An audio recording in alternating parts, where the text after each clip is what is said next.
Bienvenue sur Africa 24 dans cette nouvelle édition d'information. Voici les titres de l'actualité. Offensive diplomatique à Séoul, le premier sommet Corée du Sud-Afrique s'est ouvert ce mardi en présence de 25 chefs d'État du continent. Pour la première fois, la Corée du Sud se positionne en partenaire central des pays africains et promet 10 millions de dollars d'aide au développement d'ici 2030. En Afrique du Sud, le temps des compromis a sonné pour l'ANC. Au lendemain des élections générales, le parti historique doit négocier avec l'opposition pour former un gouvernement de coalition après la perte de sa majorité absolue. Nous reviendrons sur les enjeux de cette cohabitation dans ce journal.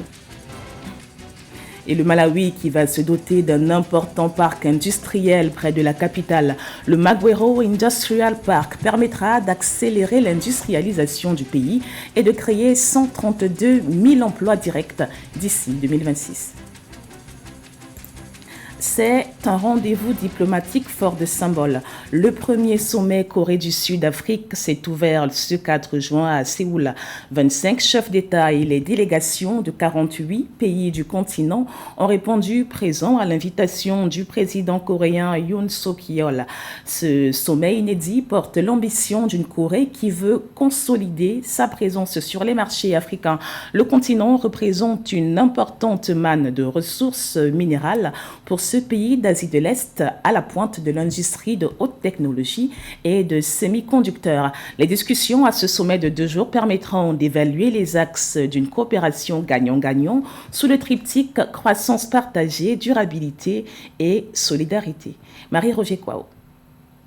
C'est en présence de 48 pays africains que s'est ouvert ce mardi 4 juin dans la capitale sud-coréenne, Séoul, le premier sommet Corée-Afrique organisé par le président coréen Yoon Suk-yeol. Cette rencontre, dont l'objectif est de construire l'avenir ensemble à travers une croissance partagée, durable et solidaire, vise à consolider les rapports entre les deux continents. Lorsque la guerre de Corée éclata en juin 1950, l'Afrique contribua à la défense de la liberté et à la démocratie de la Corée du Sud en envoyant des troupes et en fournissant un soutien matériel. Entre les années 1950 et 1970, alors que de nombreux pays africains accédaient à leur indépendance, nos relations diplomatiques sont devenues plus actives.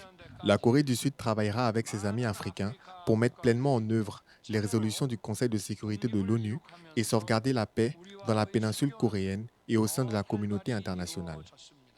Le continent africain est une composante de nombreux atouts importants pour l'approvisionnement de la Corée du Sud.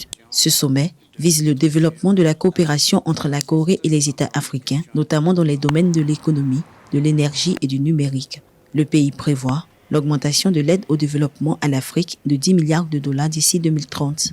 Korea is a global pivotal state and Africa is a pivotal continent.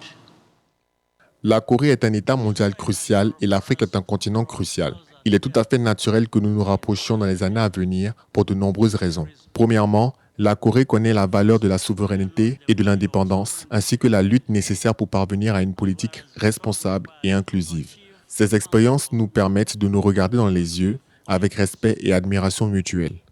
Those experiences allow us to look at each other eye to eye with mutual respect and admiration. Facilitant le développement des industries de haute technologie et de semi-conducteurs coréens. Le président Yoon Suk-yeol a souligné l'investissement de 14 milliards de dollars dans la promotion du commerce et dans l'investissement des entreprises coréennes en Afrique. En Afrique du Sud, l'heure est aux concessions pour l'ANC. Conséquence de sa perte de majorité absolue, le parti au pouvoir doit désormais composer avec plusieurs autres partis politiques vainqueurs des élections générales du 29 mai. Un gros revers pour la formation politique après 30 ans de domination électorale sans partage au Parlement. Le président sud-africain Cyril Ramaphosa exhorte les partis politiques élus à trouver un consensus pour co-gouverner en respectant l'intérêt public. Samantha Sabero, Saboubanga. Après le revers historique du Congrès national africain ANC au pouvoir, le président Cyril Ramaphosa a exhorté le 2 juin 2024 les dirigeants des partis sud-africains à surmonter leurs divergences et à trouver un terrain d'entente pour former le premier gouvernement de la coalition nationale de sa jeune démocratie. À l'issue de ces élections, les populations sud-africaines attendent de leurs leaders qu'ils puissent travailler main à la main afin de répondre à leurs besoins.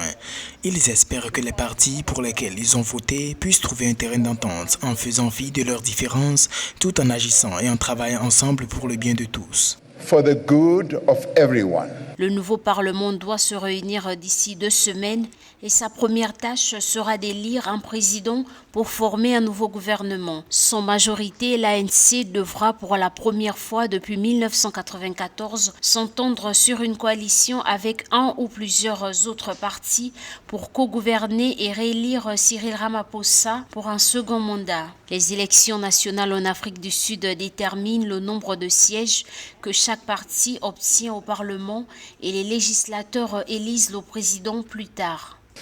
In many ways represents Une élection libre, claire et équitable représente une victoire pour notre démocratie sud-africaine. Elle représente également une victoire pour notre ordre constitutionnel et beaucoup plus importante pour tous les citoyens d'Afrique du Sud.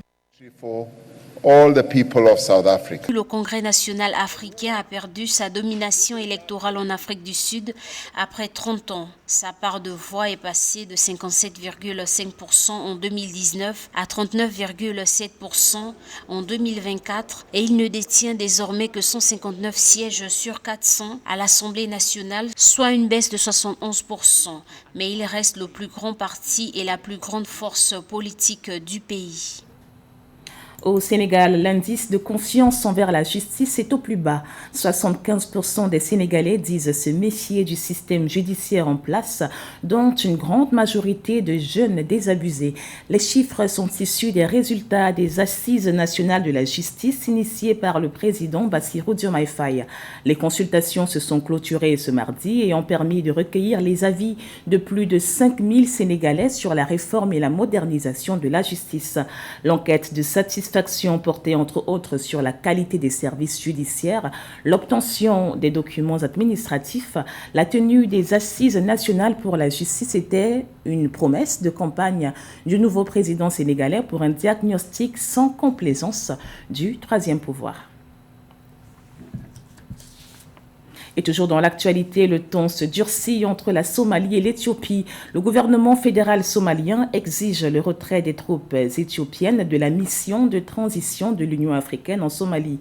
Motif, Mogadiscio ne considère plus Addis Abeba comme un allié militaire, selon le conseiller à la sécurité nationale de Somalie. Le pays dénonce une violation persistante de sa souveraineté et de son intégrité territoriale par l'Éthiopie voisine. Les tensions transfrontalières entre les deux pays ont empiré après un accord controversé autorisant l'Éthiopie à établir une base navale dans la région autonome du Somaliland. Nathalie Mo nous en dit plus.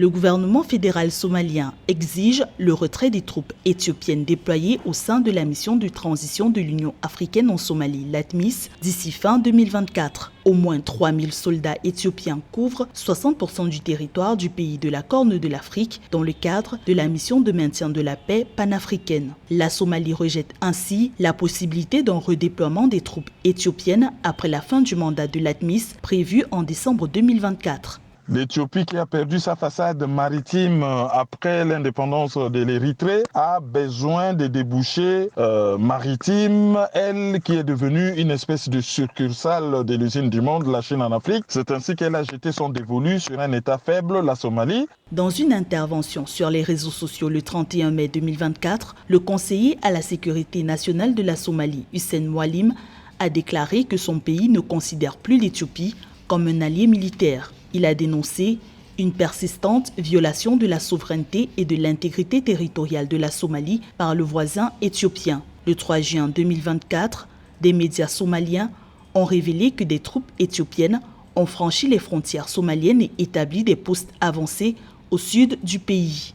La Somalie, qui est un pays qui sort d'une très longue guerre qui commence à s'estomper, aura du mal à se défendre militairement contre l'Éthiopie. C'est ainsi qu'il ne lui reste plus qu'une solution diplomatique et nouer des alliances par-ci par-là pour essayer de juguler les envies de l'Éthiopie qui tient absolument à avoir une façade maritime en passant par la Somalie. Et les gesticulations militaires, c'est juste montrer à la Somalie Somalie jusqu'où elle est capable d'aller. Les tensions diplomatiques dégradent les rapports entre la Somalie et l'Éthiopie depuis janvier 2024. Un gel qui a conduit à la fermeture de la majorité des représentations diplomatiques éthiopiennes sur le territoire somalien. La Somalie négocie la création d'une force multinationale dont les opérations démarreront en janvier 2025 pour un mandat d'1 an. Ces forces post-admises devraient provenir de Djibouti, du Kenya, de l'Ouganda et du Burundi. Et un parc industriel pour diversifier l'économie du Malawi. Le Magwero Industrial Park promet d'accélérer l'industrialisation du pays en transformant sur place les produits agricoles. Le projet de construction de cette plateforme est désormais sur les rails grâce au financement de la Banque africaine d'import-export Afreximbank à hauteur de 300 millions de dollars. D'ici 2026, le parc industriel de Magwero va s'implanter à 10 km de Lilongwe, la capitale du Malawi, et va générer 132 000 emplois directs. Un chantier prometteur à découvrir dans ce sujet de Philomentine. Un financement de 300 millions de dollars permettra au Malawi de se doter d'un parc industriel intégré destiné à accélérer l'industrialisation du pays. Devant être érigé sur une superficie de 417 hectares, le parc industriel de Magwero comprendra une zone industrielle, des entrepôts logistiques, une zone résidentielle, un terminal de dépôt de conteneurs internes et une infrastructure offrant des hangars prêts à l'emploi pour les petites et moyennes entreprises. Cette infrastructure de pointe touchera notamment les secteurs de la transformation locale de produits agricoles et de l'industrie manufacturière. Nous nous attendons à ce que le parc industriel de Magwero génère au moins 15 000 emplois pour les Malawiens, 600 millions de dollars de recettes d'exportation annuelles et environ 600 millions de dollars d'investissements directs étrangers. Cela stimulera considérablement l'économie du Malawi et améliorera la qualité de vie de ses citoyens tout en positionnant le pays comme un acteur actif et dominant sur le marché continental unique émergent. Le lancement du parc industriel de Magwero à Lilongwe symbolise l'engagement du Malawi à diversifier son économie. Cette économie, qui est essentiellement agricole, devrait connaître une croissance du PIB de 3,5% en 2024 grâce à une reprise des secteurs de l'agriculture, du tourisme et des exportations ainsi que des investissements directs étrangers. Nous travaillons avec le gouvernement pour mettre en place un cadre politique qui facilite les choses. Deuxièmement, il s'agit d'un lieu unique où toutes les infrastructures sont prêtes à l'emploi. Troisièmement, en venant dans la zone industrielle, vous n'avez pas besoin d'investir dans l'entreposage. Vous n'avez pas aussi à vous soucier de l'électricité. Au terme des travaux du parc industriel de Magwero, qui devront s'achever en 2026, 132 000 emplois directs et plus de 26 000 emplois indirects sont attendus de cette plateforme dans sa phase opérationnelle. Le projet sera réalisé en partenariat avec Afreximbank. Et autre grand chantier au Mali, 2 centrales solaires sont en cours de construction près de Bamako pour réduire la fréquence des délestages massifs dans le pays. Depuis des mois, les récurrentes coupures d'électricité sont source de tensions économiques et sociales. Pour résorber cette grave crise énergétique, le Mali mise sur les énergies renouvelables avec les centrales de Sanankoroba et de Safo. Les 2 projets sont financés en partie par la Russie et la Chine et offrent une alternative moins coûteuse de production de l'électricité. Jusqu'ici, les sources thermiques représentent 70% de l'offre en énergie dans un contexte où la Société nationale d'énergie, criblée de dettes, peine à tenir son mandat. Le point avec Sarah Yemele, commentaire Catherine Gambé.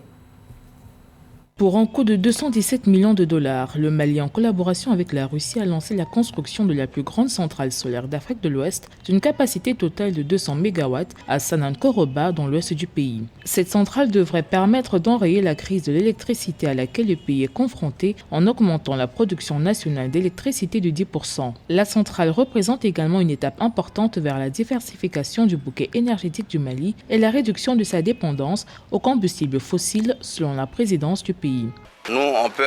Nous avons déterminé que la principale cause du déficit énergétique est la dépendance à l'égard des centrales thermiques parce que la production d'énergie thermique est élevée. C'est pourquoi nous avons décidé de nous tourner vers les énergies renouvelables, en particulier l'énergie solaire. Accablée d'une dette de plus de 300 millions de dollars, la Société nationale d'énergie du pays n'est plus en mesure de fournir de l'électricité à la capitale et aux autres villes du pays. Seule la moitié des 23 millions d'habitants du Mali a accès à l'électricité selon un rapport du gouvernement. Environ 70% de la production d'électricité du Mali provient de sources thermiques, ce qui est extrêmement coûteux et pèse lourdement sur l'équilibre financier du fournisseur national d'énergie du Mali. Le Mali actuellement s'oriente vers... Notre alimentation électrique actuelle est juste limitée à 1 ou 2 heures d'électricité par jour. Cela nous empêche vraiment de travailler. Tous nos équipements sont souvent éteints. Près de Bamako, la capitale du pays, la construction d'une autre centrale solaire a démarré le 1er juin 2024 en collaboration avec la Chine. Financée à 50% par le budget national du Mali, elle sera achevée en 15 mois. Ce journal a été réalisé par l'ensemble de la rédaction. Merci pour votre fidélité. Dans un instant, une nouvelle édition d'information sur Africa 24.